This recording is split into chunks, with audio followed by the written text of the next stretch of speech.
મતદાન કરવું આપણા બધાનો અધિકાર છે અને આ માટે આપણી પાસે ચૂંટણી કાર્ડ એટલે કે ઇલેક્શન કાર્ડ હોય છે, જેને બતાવીને આપણે મતદાન કરી શકીએ છીએ.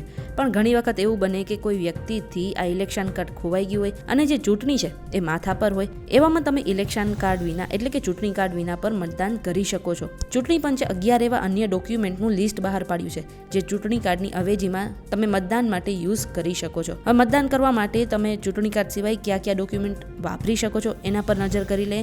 તમે ચૂંટણી કાર્ડ સિવાય પાન કાર્ડ, ડ્રાઇવિંગ લાયસન્સ, આધાર કાર્ડ, પોસ્ટ ઓફિસ કે બેંક દ્વારા આપેલ પાસબુક, મનરેગા જોબ કાર્ડ, શ્રમ મંત્રાલય દ્વારા આપવામાં આવેલું હેલ્થ ઇન્સ્યોરન્સ કાર્ડ, ફોટાવાળું પેન્શન કાર્ડ, NPR દ્વારા અપાયેલું smart card, MPS, MLAS, MLCS દ્વારા આપવામાં આવેલું ઓફિશિયલ ઓળખ કાર્ડ, કેન્દ્ર અથવા તો રાજ્ય સરકાર કે પબ્લિક લિમિટેડ કંપની દ્વારા આપવામાં આવેલું ઓળખ કાર્ડ. હવે આ જે 11 ડોક્યુમેન્ટ્સ છે આ બધાનો ઉપયોગ તમે ચૂંટણી કાર્ડ એટલે કે ઇલેક્શન કાર્ડની અવેજીમાં કરી શકો છો. હવે ખાસ યાદ રાખજો કે આ તમામ ડોક્યુમેન્ટની પ્રિન્ટ ઝેરોક્સ કોપીના આધારે તમે મતદાન નહીં કરી શકો. જો તમારે મતદાન કરવું છે તો આમાંથી કોઈ પણ એકનું ઓરિજિનલ દસ્તાવેજ તમારે સાથે લઈ જવાનું રહેશે. આ ઇન્ફોર્મેશન કેવી લાગી કમેન્ટ કરીને જરૂરથી જણાવી દેજો.